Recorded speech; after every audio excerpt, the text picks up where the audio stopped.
Good evening, everyone. It's wine o'clock, and have we got a blockbuster for you tonight? 62nd Anniversario Primitivo Di Manduria. This is the 2016 vintage. Featured recently on The Wine Show, episode 7, if you want to go to YouTube and watch and see what Joe Fattorini thinks about this particular wine. But tonight, I'm going to tell you a little bit about what I think of the wine, what I think of San Marzano as a grower, and how amazing they are. So stay tuned and watch this video and see how much you like it. So let's start with San Marzano. So 30 years ago, 19 growers got together and formed a cooperative. 19 of them. They had little small holdings. Some of them had some slightly bigger holdings, but they wanted to get together and make the purest, best possible wine from the Puglia area. This particular wine, this cooperative, is from Puglia, right in the heel of Italy, where the heat is incredible. Only certain grapes tend to thrive on this particular temperature. Primitivo is one of those. Now, the interesting thing with Puglia was it's often used to be thought of as a bulk wine area. They used to sell their grapes to the Bordelais. They used to sell them to the guys who made Amarone. And the reason for that was because Primitivo and Negromaro in particular, they make very, very high alcohol wines, but they also make very, very dark coloured wines that are filled with lots of tannin. And an awful lot of the Valpolicella grapes couldn't always achieve that level of alcohol. So Puglia was known for Brindisi, not a particularly pretty port, and I haven't been there for 25 years, so it may well be pretty now. But it was known for Brindisi, and it was known for producing bulk wine. And the whole reason that San Marzano got together was because they said, no, we have a vision.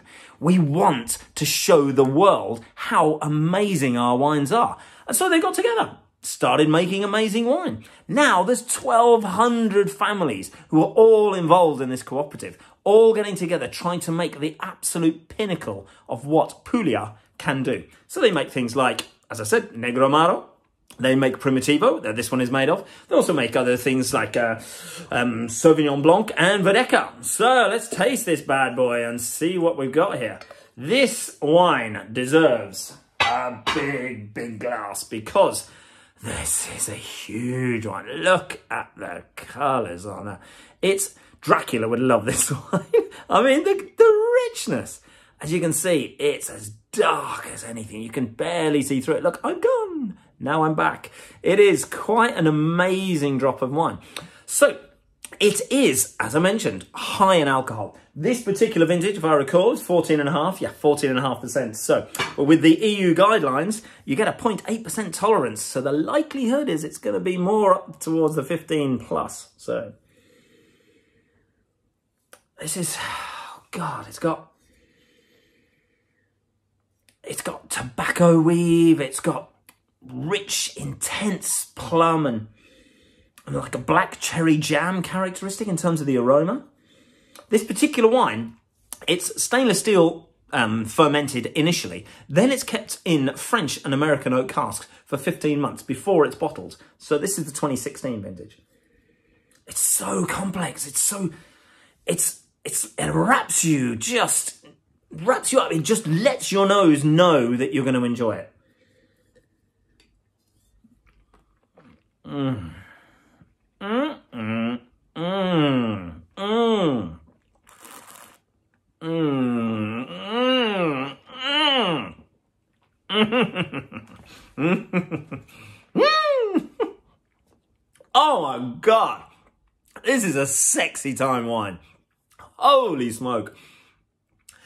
It's like a warm hug. It just wraps you in, it draws you in. It says, I'm going to look after you. Don't worry. I am amazing. I will tease and tantalize your taste buds and reward you with the most unctuous flavors. I mean, this is like having, it's like having steak and cake at the same time, because the richness of the flavors from the Primitivo grape make it slightly sweet, but there's no sweetness in it. But the cake and the dark brooding flavors, as I say, makes it like a steak and cake wine. It's quite incredible. The velvety textures, it's very complex. It's got sort of cocoa and leathery, but there's none of the harsh leathery tannins. It's integrated, it's velvety, it's silky, but whoa, the length. Still going on now. This is quite a delicious wine. Now, it's on sale at the moment. I would take advantage of it. I would get some of it. I'd even check out things like the Talo Primitivo and even the Il Pumo, because those are the younger brothers, shall we say. This is the big boy. So if you like big, rich, incredible, intense wines like this Primitivo, highly recommend it. It's one of my favourite wines and one I just keep coming back to again and again and again. Tonight, going to be having this wine with a lovely bit of Argentinian steak, and I'm going to do some sweet potato mash, and I might even use a little bit of the wine just to make a little jus, just to pour over it and really show off. So if you really want to treat yourself and get an amazing Primitivo, go for the San Marzano 62nd Anniversario Primitivo Di Manduria. You will not go too far wrong. Cheers.